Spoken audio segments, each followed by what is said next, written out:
Today we have a 2014 Chevy Sonic. We'll be replacing the alternator. So let's get to it. So first thing we're going to do with the number 10 is remove the negative terminal of the battery, and then we'll get to the alternator. After we remove the battery, or disconnect the negative terminal of the battery, we're going to go to the right front wheel of the vehicle, passenger side, with the number 19 socket. Go ahead and unscrew this by hand.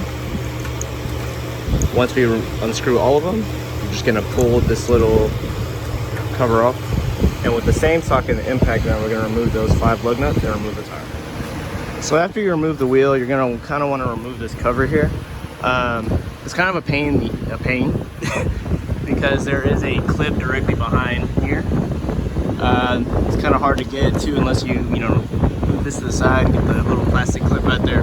However, what I did is just remove 2 of the plastic tabs up here, a number 13 right here, and then when you pull this this cover down, there will be 2 T20 torque screws holding it right here. You can also remove the T20 over here on this side here, just so you can bring it down. Now that we are able to bring it down like so, I'm just gonna push it to the side, exposing the alternator there. So let's get this drive belt off, and then we'll get to the alternator. So to get the drive belt off, you're gonna need a number 20 12-point socket, or a wrench in my case, and pull it downward. As you can see, it releases the tension on the belt. Once it does that, we can remove the belt and start working with the alternator. So now that we have the drive belt off, we're gonna get to the alternator. The alternator is gonna be held in place by 2 E14s, one up there and one down here. So we're gonna use the E14 socket to remove those. However, before we actually remove the alternator, we're gonna go to the back side here. We're gonna unplug this here, just squeeze and pull, and then remove this little back cover here on this part. It's a little rubber boot covering the power. With the number 13, you're gonna remove the nut holding it behind here. Sorry about the angle, y'all. Small stick. So removing this cover, there's a 13 bolt or nut holding this in place.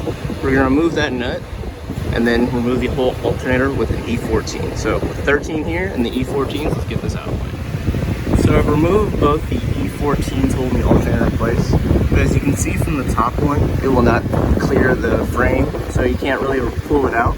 However, it does clear the engine, so it's just holding into the alternator bracket right now. So now with the little pry tool, we're just gonna pop this out and slide it downward from this angle here around the axle. So just keep the bolt in place, and then once we get to a point where we can actually pull it out, just get it out of the way and get the and bring the alternator down with it. So I just want to kind of show you the process. So once you pull it off, as you can see, the bolt's still hanging in there. Well, it's a little further in now, but before it would be pretty much all the way on past the ear of the alternator. So now we're just going to bring it down, just kind of work around this axle here.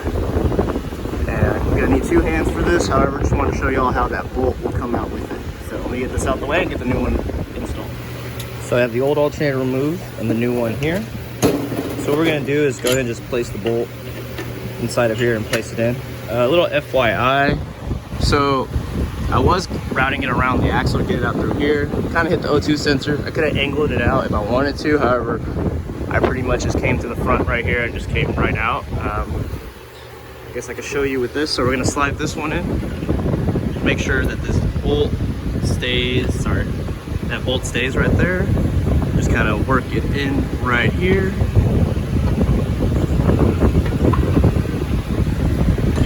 Like so. Just kind of keep working it around. I'm gonna need both my hands, but pretty much you get the gist. Just kind of turn it around and get it in there with the bolt still in place, and then we're gonna tighten or just thread the top one in first just to hold it in place. So I went ahead and jumped the gun a little bit here since pretty much y'all saw me remove it. Just went ahead and put it anyways. So tighten the E14s in, put the drive belt back in as well. It only goes in one way or else it's just gonna be loose. I went ahead and replaced this as well. So as you can see, it goes in that direction.